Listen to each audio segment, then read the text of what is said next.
Yes. And we had 2 weeks to do the album. We were under a really tight budget. Wow. Columbia Records put us on a really tight budget. And it was like I remember flying to New York City. Well, actually, I flew back from the West Coast to Chicago. It was the first time I was ever on an airplane. Right? Mm-hmm. Okay. So the second time was when we flew from Chicago to New York, right? All right. And I remember we were staying at a place called the City Square. There was 2 of us in a room. It was in Times Square. At that time, Times Square was really seedy. It was funky. Oh, yeah.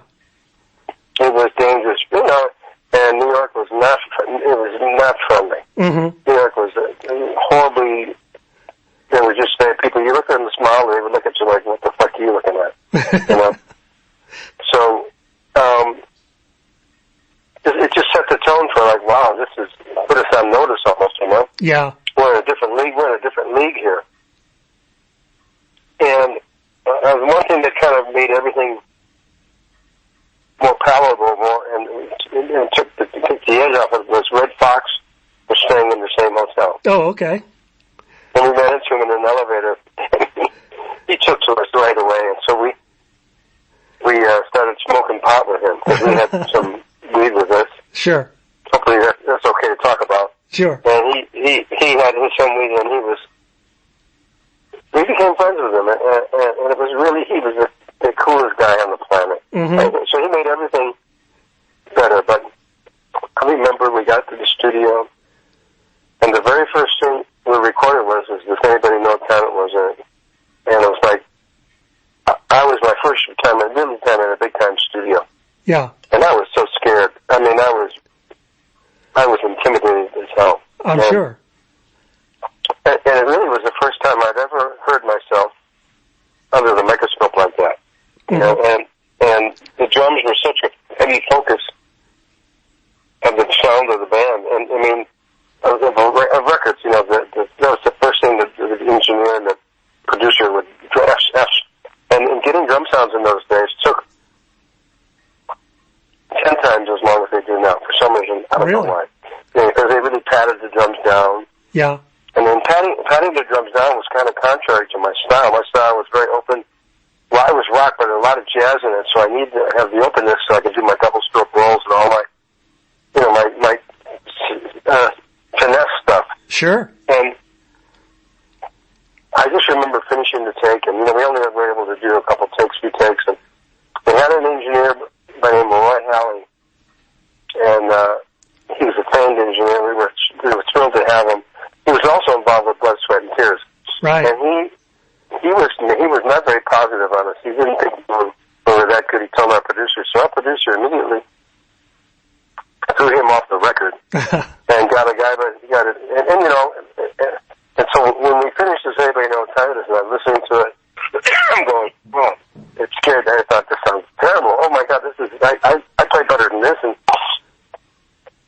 so I had a bad, you know what, are you recording this? Yes, I am. Right? Yes, I am.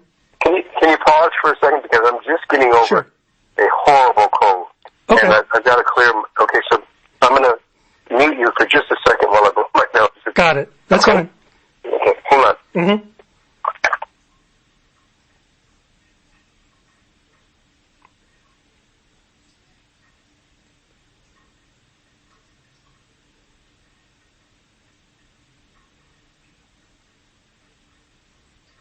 Hi, I'm back.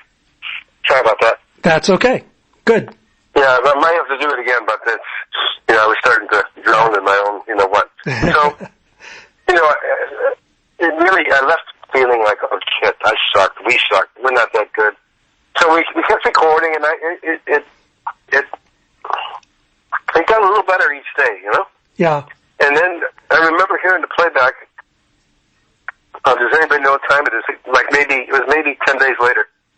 And I went, wow, that's actually really good. And I thought to myself when we were recording it, oh, this is terrible. So they taught me a lesson to not to be so inside of it, to step back and look at the whole. Right. the feel, because that's how we recorded. Now, we actually recorded. The studios were big enough for the horns were in there with us. Ah, okay. Actually, playing live with us. Now, I think he needs to talk to Jim Gershio whether he kept the original brass or went back and overdubbed it. He did. He definitely doubled it and tripled it to give it that fat sound. But it was just by the time we got to the end of the album and recorded the last song, I was digging it. I was loving the challenge, and you could tell it was sounding better and better. Oh yeah, yeah.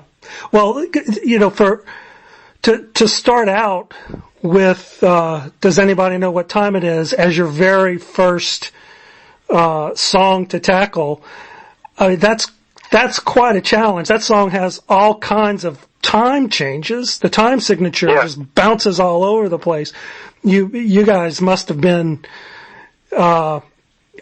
fretful about nailing that. If you had the studio, if you had the record company looking over your shoulder about, how much time you could spend and how much money you could spend, you guys were really under the gun to start out with a song like that, I would think. Well, yeah, but they were all pretty tough. In that album, man, there was a lot of time changes. There was a lot of sophisticated, there was a lot of sophisticated, material. Oh, yeah. And so it really, it was just, it didn't really matter because it just, there were numerous, look at the introduction, Right. The introduction had more time changes than, that's true. And tempo changes, the introduction was crazy, Yeah. Yeah. I have to ask you about your extended, drum and percussion part. Was it at the end of Beginnings? How many instruments did you end up playing on that? I mean, it just sounds, it's so, it just fills up the room whenever you crank up the stereo listening to that song. Well, that was live.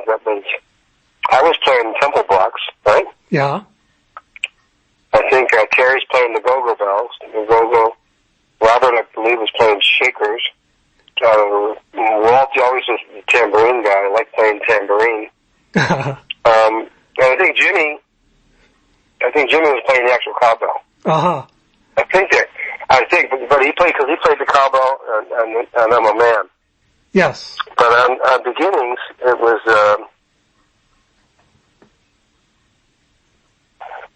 it was myself on tempo rock, Terry on go-go bells, Robert on shaker. I'm fairly certain Walter was on tambourine. Yeah. And if there is a cowbell, I'd have to hear it again. Yeah. It was probably Jimmy. Yeah.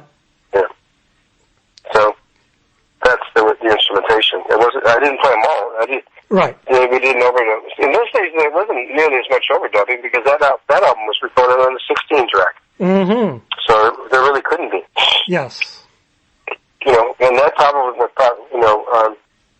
they probably Jimmy Gershio probably kept one track open to keep, because what happened was about 80%, 90% through the album, 80% I would say, decided that wanted to do a double album. Yeah. Right? And Columbia was not thrilled about it, and they said, well, you got to prorate it, as if we were paying you on one album. They weren't going to pay a royalty on two albums at first, so that was the compromise. Yeah. So at that point, we started elongating things. In fact, that was the reason we needed another track. We cut on My Man, and spontaneously, Jim Gershio decided let's do a drum solo, percussion break drum solo. Yeah. I mean, that's the first time I'd ever done that solo. Really?